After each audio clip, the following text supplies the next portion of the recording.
तो ये नई दोस्त बनी है हमारी सविता, और शुरुआत आपके घर से हुई है और हम पहले मंदिर आए और अब हम निकल रहे हैं। सो मिलते हैं। आपने शिवालिक की पहाड़ियों के बारे में कुछ सुना है कभी? जी हाँ दोस्तों, हम शिवालिक की पहाड़ियों के पास जा रहे हैं और यहाँ पर जो नदी बहती है उसका नाम है सतलुज। और ये जो अभी आप पीछे व्यू में देख रहे हैं, ये है आनंदपुर साहिब। आनंदपुर साहिब एक गुरुद्वारा है और विश्व प्रसिद्ध गुरुद्वारा है। यहाँ पर एक उत्सव होता है जिसका नाम है होला मोहल्ला। जैसा कि इस नाम से समझ में आ रहा है आपको, होली के नेक्स्ट डे से यहाँ पर ये फेस्टिवल होता है और ये सिखों का एक बहुत बड़ा फेस्टिवल होता है। तो जब कभी होली पर मौका मिले आप ज़रूर से आएँ। 6 दिन का ये फेस्टिवल ज़रूर अटेंड करके जाइए, बहुत ही शानदार फेस्टिवल होता है। ये है भारत लस्सी। जी हाँ दोस्तों, सुशील भाई यहाँ हमको लेकर आए और कहा यहाँ की लस्सी दुनिया की बेस्ट लस्सी है, ज़रूर पीजिए। कुछ देख कितने कलरफुल बर्तन है ये। अरे ये तो बहुत ही सुंदर है। और ये आ गया भाखड़ा नंगल डैम। यस दोस्तों, इसके बारे में हमने 4वीं-5वीं क्लास में पढ़ा था। और इसकी ख़ास बात ये है कि भारत के बड़े बड़े जो बांध हैं उनमें से ये एक बांध है। और पता नहीं था कि ये हमें यहाँ ऐसे देखने मिल जाएगा। और हम बढ़ गए हैं अब आगे की तरफ। देखते हैं आगे हमें और क्या क्या चीज़ें देखने मिलती है। ये ईवी हैं, ये गोदी में रहती हैं और ये देखिए ये इनका स्टाइल है धीरे से पापा की चलती गाड़ी में जाने का। और सबसे अच्छी बात ये है कि सुशील जी हमको यहाँ पर मिल गए थे और वो घर से बहुत सारे सैंडविच बना के लाए हम लोगों के लिए। और हम उनके घर भी गए थे, घर जाके हमने सैंडविच भी खाया, रास्ते में लस्सी भी पी। और अब मुझे फिर से भूख लगी है तो सुशील जी ने बहुत सारी सैंडविच हमको यहाँ दे दी है। तो इसको खोलते हैं और खाते हैं। मैं अकेला ही चला था जानिबे मंजिले मगर, लोग साथ आते गए और कारवां बढ़ता गया। जी हाँ दोस्तों, नीरज जब भोपाल आए थे पहली बार ग्वालियर से तो वो अकेले आए थे, फिर उनकी लाइफ में मैं आई और हमारा 33 साल का साथ। इसी तरह से कुछ हमारे साथ हुआ जब हमने ये ट्रिप को स्टार्ट किया। ग्वालियर गए हम, ग्वालियर से चंडीगढ़ गए, वहाँ तक हमारे साथ फैमिली मेम्बर्स सारे थे। लेकिन वहाँ से आगे जब हम बद्दी गए तो लोग हमारे साथ आते गए और कारवां बढ़ता गया। बद्दी में हमें सबसे पहले मिले सुशील भाई और सविता भाभी जी, और दोनों बहुत सीधे और सरल लोग हैं। जब हम उनके घर पहुँचे तो उन्होंने हमें बहुत अच्छा सैंडविच खिलाया और हमारे को साथ लेके निकले। दोस्तों, आज के समय में किसी अनजाने को अपने घर बुलाना, उनको साथ लेके जाना, उनके साथ सफ़र करना, इतने दिन साथ रहना, ये एक बहुत बड़ी बात है। और I am so grateful and thank you so much Savita ji, thank you so much Sushil भाई कि आपने हमारा इतना साथ दिया। और रियली सविता भाभी बहुत अच्छी हैं, बहुत सरल सी सीधी सादी सी एक महिला हैं। और सुशील भाई के बारे में मैं बस 2 शब्द ये कहना चाहूँगी कि रियली सुशील भाई जेम्स हैं। क्योंकि वो जिस तरह से लोगों की हेल्प करते हैं, जिस तरह से सबकी केयर करते हैं, ये आज के समय में कर पाना बहुत बड़ी चीज़ है। ये देखिए सुशील भाई क्या सेवा में लगे हुए हैं। मैं आपसे पहली बार मिल रही हूँ। मेरे चैनल का नाम है पंजाबी घुमक्कड़। अच्छा जी, हम लोग पंजाब से ही, फगवाड़ा सिटी से। ओह वाओ, वो कितना गरम है। हेलो से आया ना चाची, हेलो।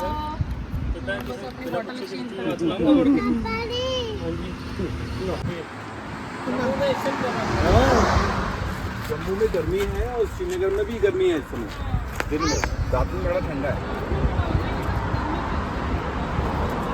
दूसरी फैमिली हमको मिली हमारे पापा डी और मम्मा डी। अब आप कहोगे ये पापा डी और मम्मा डी क्या है? सो दोस्तों, हमको मिले शुभम और वंदना।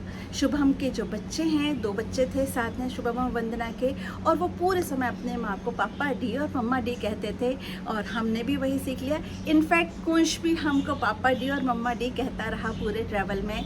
सो दोस्तों, ये तब पॉसिबल हो पाया जब उनमें कुछ खासियत रही होगी। और वंदना एक बहुत सीधी सरल सी लड़की, 2 बच्चों की मम्मा, पूरे समय बच्चों में लगी रहती थी, लेकिन दिल की बहुत प्यारी सी। So thank you so much Vandana कि तुमने इतना अच्छा हमारा साथ दिया। और शुभम के बारे में, पंजाबी घुमक्कड़ के नाम से आप इन्हें बहुत अच्छे से जानते हैं, और शुभम जो है वो बहुत ही प्यारा बच्चा है। और मतलब मैं क्या कहूँ उसके बारे में, मस्त रहो, खुश रहो, मस्ती करते रहो और जीवन जीते रहो, और बहुत सारा कंटेंट बनाते रहो, यही हमने उससे सीखा। और फाइनली हम आगे बढ़ गए हैं और आ गए हैं जम्मू एंड कश्मीर में। यहाँ आते ही हमने खाए भल्ले। जी हाँ दोस्तों, ये लखनपुर है, और यहाँ पर सब लोग गए हैं अपनी अपनी सिम लेने के लिए, क्योंकि वो वाली सिम जो हमारी है वो चलेगी नहीं यहाँ पर। हाँ, यदि पोस्ट पेड होती तो चल जाती, मेरी तो पोस्ट पेड है। और यहाँ पर सारी जगह भल्ले की दुकान मिली हमें। भल्ले खा के अब हम पहुँच रहे हैं जम्मू। कहाँ? पारुल्स जी के घर पर।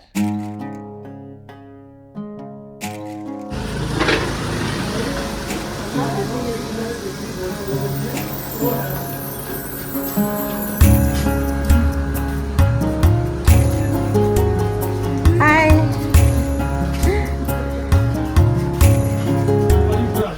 हमने कभी जीवन में सोचा नहीं था कि जम्मू में हमारा एक घर होगा। यस दोस्तों, हम बात कर रहे हैं पारुल भाई की और अनीशा की। पारुल जी जो हैं, उनके बारे में तो कुछ भी कहना मतलब मेरे पास शब्द नहीं है कहने के लिए।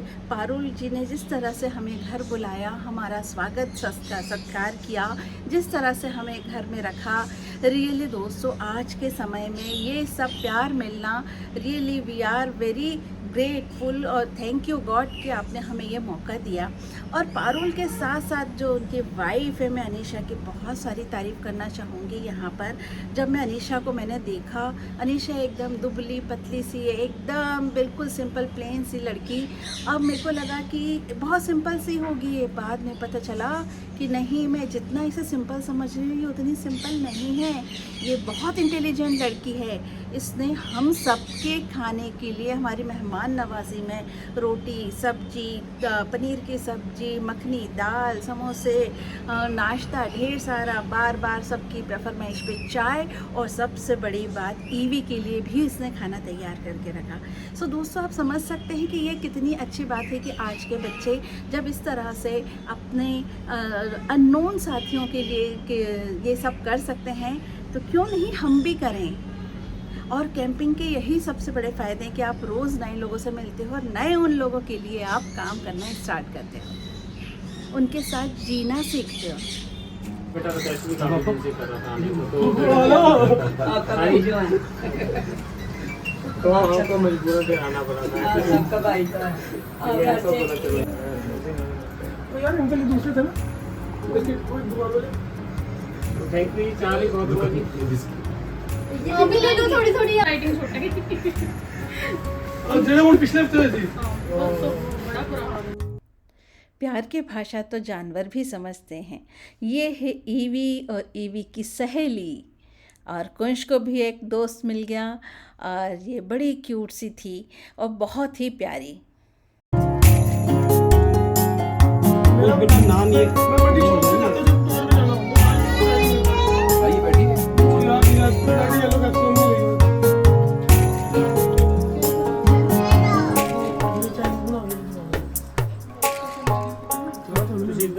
यस दोस्तों, सफ़र में हम अकेले चलना शुरू करते हैं, और सबसे अच्छी बात ये होती है कि जब हम अकेले चल रहे होते हैं, लोग हमारे साथ आते जाते हैं और सफ़र में साथी बनते जाते हैं। कई बार बहुत सारे लोगों का साथ छूटता भी जाता है, लेकिन कुछ नए लोग फिर से और साथ आ जाते हैं। अब बारी आती है मेरी फीलिंग्स क्या रही। सो दोस्तों, मेरी फीलिंग ये रही कि अब जल्दी से मेरा टर्न है मध्य प्रदेश में एक अच्छी सी कैंपिंग को ऑर्गेनाइज करना और सब लोगों को अपने घर बुलाना और ढेर सारी मस्ती करना और पार्टी करना। और सेम फीलिंग्स नीरज की भी है, क्योंकि हमको जो प्यार मोहब्बत वहाँ पर मिली है, रियली हम आज भी उस चीज़ को फील कर रहे हैं कि कितना अच्छा माहौल था। और रियली ट्रिप का जब क्लोज़ होती है ट्रिप तो बहुत दुख होता है, और कुछ ऐसा ही हमारे साथ भी हुआ है।